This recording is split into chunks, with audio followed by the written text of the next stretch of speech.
Hola a todos los amigos de Filosofía Apuntes. Estamos a 14 de febrero del año 2023. Y estamos con este apunte sobre la vida y obra de Boecio, un hombre que participó de dos hechos importantes de la historia antigua y que por ello tenemos una riqueza del pensamiento tanto artística como filosófica. Filósofo y hombre de Estado, Anicio Manlio Torcuato Severino Boecio, más conocido como Boecio, fue uno de los filósofos más influyentes de la historia de la filosofía, llegando sus escritos hasta los pensadores más importantes del Renacimiento. Recordado por sus conflictos con el Estado, Boecio no solo se limitó a sus deberes como funcionario, sino que también habló sobre música, aritmética y otros importantes temas de aquella época.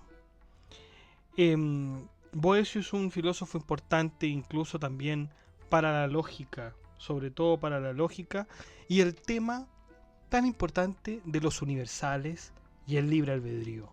Bueno, todo esto lo vamos a ver de forma general en su vida y obra. Sin más dilación, vamos.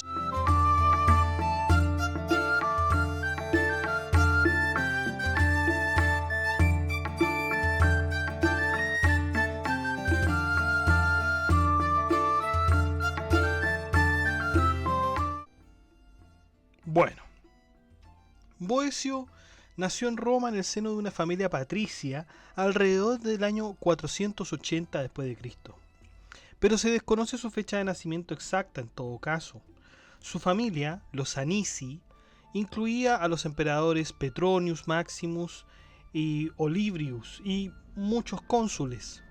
Su abuelo, un senador del mismo nombre, fue nombrado prefecto pretoriano de Italia. Murió en el 454 durante el complot palaciego contra el Magister Militum Flavius Aetius. El padre de Boecio, Manlius Boecio, quien fue nombrado cónsul en 487, murió mientras Boecio era joven. Otro patricio, que era Quintus Aurelius Memmius Symmachus, adoptó y crió a Boecio, inculcándole el amor por la literatura y la filosofía. Tanto Memmius como Boecio dominaban el griego, una habilidad cada vez más rara en ese momento en el Imperio Occidental, y por esta razón algunos estudiosos creen que Boecio se educó en Oriente. Según John Moorhead, la opinión tradicional es que Boecio estudió en Atenas, basándose en la retórica de Casiodoro, que describe el aprendizaje de Boecio en una de sus cartas, aunque esto parece ser una mala lectura del texto por la simple facilidad de Boecio con las obras de filósofos griegos. Pierre Scourcel ha argumentado que Boecio estudió en Alejandría con el filósofo neoplatónico Ammonius Germiae. Sin embargo, Moorhead observa que la evidencia que apoya que Boecio haya estudiado en Alejandría no es tan fuerte como puede parecer, y agrega que Boecio pudo haber adquirido su formidable conocimiento en realidad sin viajar, de puro estudio. Debido a su erudición, Boecio entró al servicio de Teodorico el Grande a una edad temprana, convirtiéndose en senador a la edad de 25 años. Sus primeros actos documentados en nombre del gobernante ostrogodo fueron investigar las acusaciones de que el pagador de los guardaespaldas de Teodorico había degradado las monedas de su salario, producir un reloj de agua para que Teodorico se lo diera al rey Gundobad de los burgundios y contratar a un intérprete de la lira para que actuara para Clovis, rey de los francos. Boecio se casó con la hija de su padre adoptivo Rusticiana, y entre sus hijos había dos varones, Símaco y Boecio. Durante el reinado de Teodorico, Boecio ocupó muchos cargos importantes, incluido el consulado en el año 510. Pero Boecio confiesa en su Consolación de la Filosofía, que es la obra más magnífica que tenemos de Boecio, que su mayor logro fue que sus dos hijos fueran cocónsules para el mismo año, es decir, el año 522, uno representando al este y el otro al oeste, encontrándose sentado entre los dos cónsules y como si se tratara de un triunfo militar, dejando su generosidad cumpliera las expectativas más locas de la gente apiñada en sus asientos a su alrededor. En ese mismo año, que sus hijos fueron nombrados cónsules conjuntos, Boecio aceptó el nombramiento para el cargo de Magister Officiorum, es decir, el jefe de todos los servicios gubernamentales y judiciales. Entonces, fíjense que Boecio estaba en una época sumamente complicada, sumamente álgida entre dos reinos, ¿no es cierto? Bueno, entre dos naciones, en verdad que ya parecían cada vez más irreconciliables. Estaba Roma, que estaba a punto de deteriorarse, pero también estaba Constantinopla, estaba surgiendo este nuevo poder, la verdad. Y en el año 520 Boecio estaba trabajando para revitalizar la relación entre la sede romana y la sede constantinopolitana. Aunque ambos todavía formaban parte de la misma iglesia, habían comenzado a surgir ciertos desacuerdos entre estas dos. Y esto pudo haber establecido un curso de eventos que conduciría a la pérdida del favor real. 500 años después, este continuo desacuerdo condujo al cisma este-oeste en el año 1054, en el que se rompió la comunión entre la Iglesia Católica y la Iglesia Ortodoxa Oriental. En una reunión del Consejo Real en Verona, el refendarius Cipriano acusó al ex cónsul Cecina Decio Fausto Albino, más conocido como Albino, de correspondencia traicionera con Justino I. Y fíjense que Boecio fue en su defensa y gritó: la acusación de Cipriano es falsa, pero si Albino hizo eso, así también yo y todo el Senado lo hemos hecho unánimes. Es falso, mi señor rey. Esta defensa, la verdad es que le costó el cargo, y podríamos decir que a Boecio también le costó la vida, porque ahí Cipriano aprovechó también y acusó a Boecio del mismo crimen y presentó a 3 hombres que afirmaron haber presenciado el crimen. Boecio y Basilio fueron arrestados. Primero, la pareja fue detenida en el baptisterio de una iglesia. Después de eso, Boecio había sido exiliado al Ager Calventianus, que era una finca muy lejana, que estaba en Pavia. Se le juzgó por delito de traición y fue finalmente ejecutado en el año 524. Ya el año anterior él ya había caído del poder y el 524 es ejecutado, ¿no? Las fuentes primarias coinciden en general sobre los hechos de lo sucedido, aunque unos dicen que no fue el 524, fue el 525, etc. Bueno, Jeffrey Richards tenía una frase con respecto a eso. Dice: los hechos básicos del caso no están en disputa, pero lo que se discute sobre esta sentencia de eventos es la interpretación que se le debe dar. Boecio afirma que su crimen fue buscar la seguridad del Senado. Describe a los 3 testigos en su contra como deshonrosos. ¿A quién?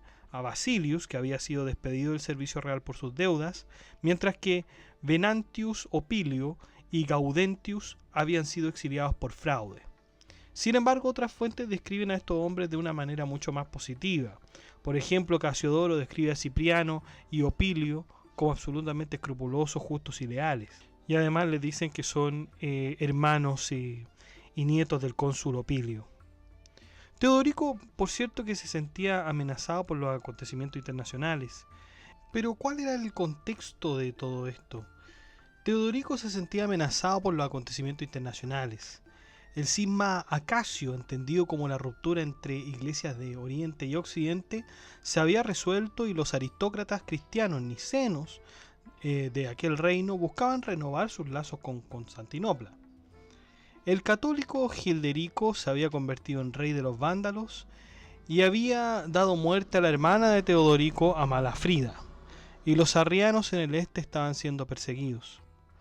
Luego estaba el asunto de que, con sus vínculos anteriores con Theodahat, Boecio aparentemente se encontró en el lado equivocado en la disputa de sucesión que siguió a la prematura muerte de Euzaric, el verdadero anunciado de Teodorico. Esta es entonces la vida de Boecio, ¿no? Es una muerte trágica, es una muerte lamentable, por conflictos políticos más que todo, ¿eh? Pues son conflictos políticos. Vamos a ver entonces el pensamiento de Boecio. Vamos a pasar a parte de su obra. No lo vamos a ver en profundidad porque la obra la vamos a ver en otro podcast, cada una. Sobre todo la consolación de la filosofía, que la vamos a ver completa. Bueno, a pesar de hablar abiertamente sobre elementos religiosos, la verdad es que Boecio nunca se inclinó por alguna religión en especial. Sin embargo, sí reconoce el poder omnipotente de Dios y la gran importancia que éste tiene en el hombre. Está presente incluso en lo más mínimo, en lo más cambiante y lo más necesario. O sea, por lo menos no podemos decir que Boecio es un agnóstico o es un ateo. Hay algunos que dicen que efectivamente Boecio era católico, y hay otros que niegan esta postura con algunos ciertos datos históricos. Algunos le dicen que bueno, que defendía la Trinidad, por ejemplo. Hay otros que dicen que no. De hecho, se le atribuyen unos par de opúsculos teológicos, y que bueno, no se sabe o todavía está en discusión si realmente fueron de este Boecio o de otro Boecio realmente, porque como habíamos dicho también, Boecio era un nombre muy común. ¿Ah? Si ustedes ven Boecio, digamos, lo buscan en Google, van a ver muchísimos Boecios, ¿no? No solamente filósofos, sino que también militares, teólogos, entre muchos otros, la verdad. Bueno, es preciso mencionar que Boecio era considerado de la siguiente manera. A Boecio se le decía que era el último de los romanos y el primero de los escolásticos. Por lo tanto, nosotros hemos visto a Plotino, San Agustín, Cicerón. Se termina el periodo romano filosófico, digamos, desde la perspectiva filosófica con Boecio, y comienza la escolástica con el mismo. Hay otros que van a diferir en todo caso y van a decir que la escolástica comienza con los que siguen de San Agustín, pero la verdad es que si nosotros tenemos a Boecio como el último de los romanos y el primero de los escolásticos, quizás la escolástica debiera comenzar con él. Fue en este caso que Boecio introdujo la cultura griega a los latinos. Por lo tanto, con Boecio se ve no solo lo que podría considerarse como religión o filosofía, sino que también otras ciencias como la aritmética, la música, la geometría y astronomía. Se habló de todo eso. La influencia del neoplatonismo en sus escritos es verdaderamente notable. Vemos la idea del bien, del orden y de la felicidad en San Agustín, así como la célebre teoría también de la unidad en Plotino. Una de las contribuciones, o más bien problemas, que Boecio introdujo en la escolástica fue la lógica. Boecio complejizó aún más los silogismos de Aristóteles, sin embargo poniendo obviamente como estos silogismos de primera categoría, por ejemplo el conocido Bárbara, ¿ah? Que tiene todas sus premisas con afirmaciones positivas, universales, siempre lo pone, ¿no es cierto?, desde en el puesto, digamos, número uno, en el más lógico, en el más evidente, ¿no?, por sí mismo. El silogismo perfecto, de primera categoría, tal como lo postulaba Aristóteles en todo caso. Ahora bien, Boecio nos presenta también los otros silogismos y cómo estos silogismos se subsidian con las figuras superiores. ¿Ah? Y va haciendo, de hecho hay dibujos, hay diagramas del mismo tratado de Boecio que se llama Sobre la división, donde Boecio trata de alguna forma de explicar gráficamente que hay silogismos, bueno, universales, particulares, contradictorios, contrarios, opuestos, subalternos, etc. Es bien interesante porque de alguna manera Boecio nos lleva nuevamente a consultar el órgano de Aristóteles, a nuevamente revisar la lógica, el silogismo, todo aquello. Es muy interesante realmente. Y hay otra contribución, o problema voy a decir de nuevo, que es el de los universales, que en particular a mí me fascina.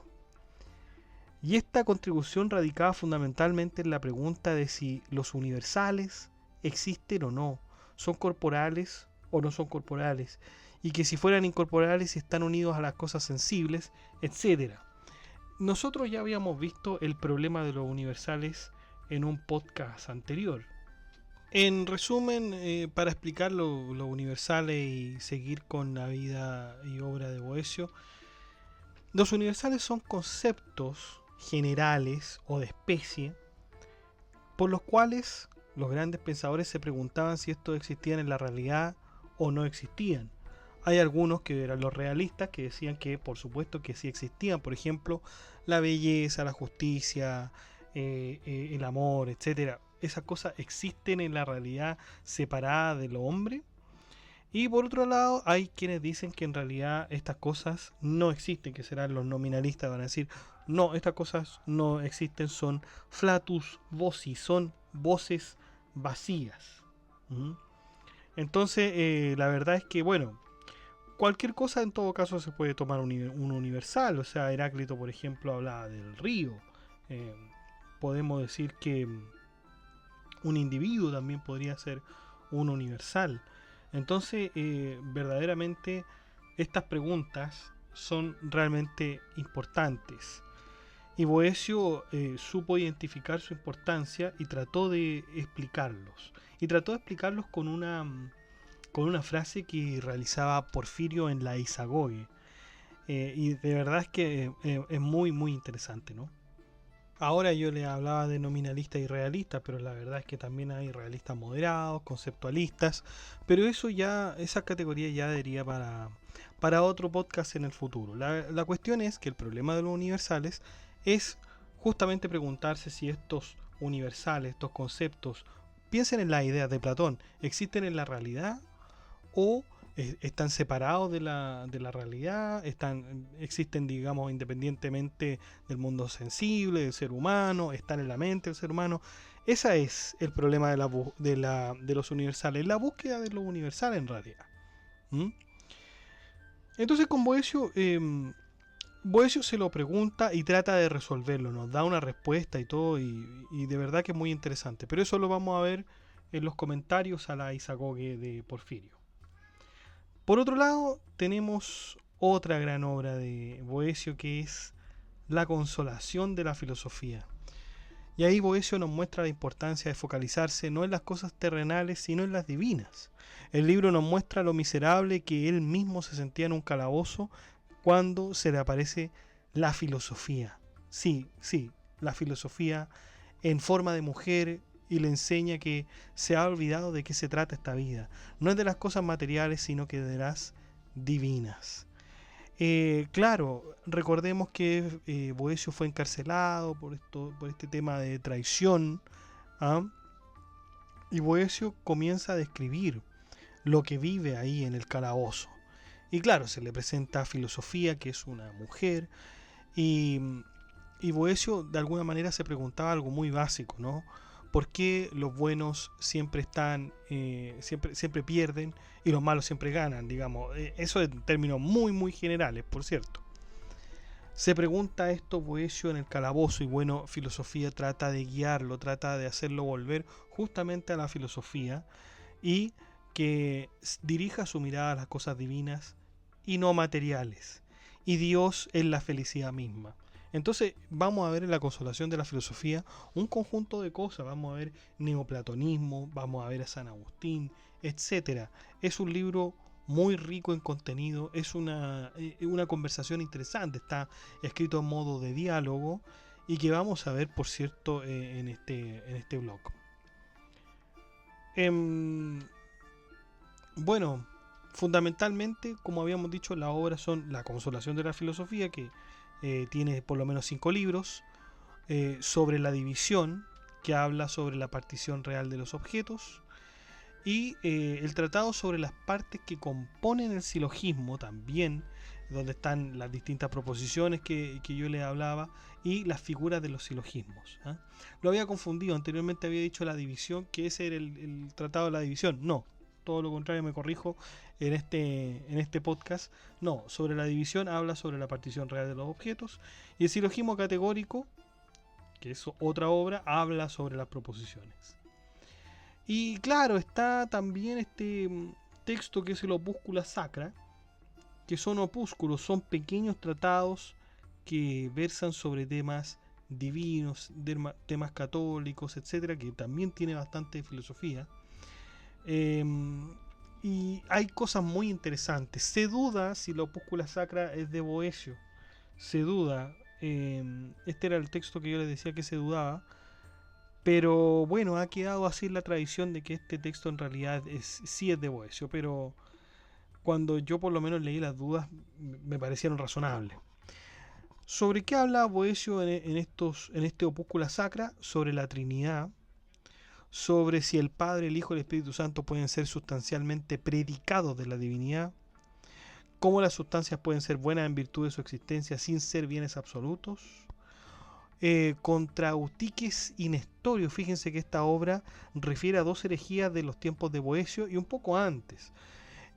Se redefine el concepto de persona y se resuelve el problema de la Virgen María con respecto a Cristo. ¿Había un problema con ellos dos? Por cierto que sí.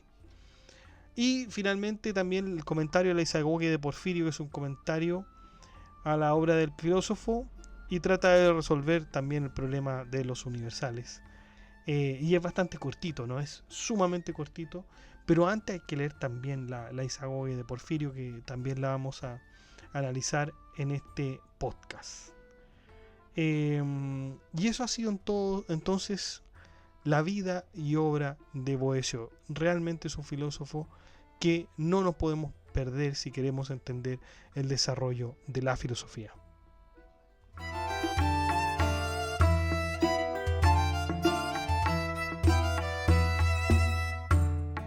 Bueno chicos, y eso ha sido todo. Muchas gracias por escuchar este podcast. Si les ha gustado, dé like, comente, comparta, suscríbase, acceda al blog que está en la descripción del video, haga soporte en PayPal o en Patreon. Saludamos a nuestros mecenas romanos que son Abstract Panicker y Emanuel Mendoza González, que disfrutan de los beneficios y colaboran con este canal con su membresía. Un abrazo y un saludo a ambos. También damos un caluroso saludo y abrazo a Gab Welther, que es un mecenas medieval que ayuda con su membresía a este canal, y además también tiene beneficios adicionales con respecto a los mecenas romanos, mecenas medieval. Así que un abrazo también, Gab Welther, te saludo y ahí estamos contactándonos. Usted también puede ser miembro de Filosofía Apuntes, usted puede aportar con nosotros uniéndose a las membresías. ¿Cómo? Bueno, en cada video, si usted se da cuenta, abajo hay algunos botones donde dice unirse. Usted hace clic ahí y le van a aparecer 4 membresías para ayudar a este canal con ciertos beneficios y bueno, así puede colaborar con nosotros. También podría dar las gracias ahí con un pequeño monto, con una pequeña donación en el botón de gracias que está debajo de cada video. Que estén muy bien, cuídense, chao.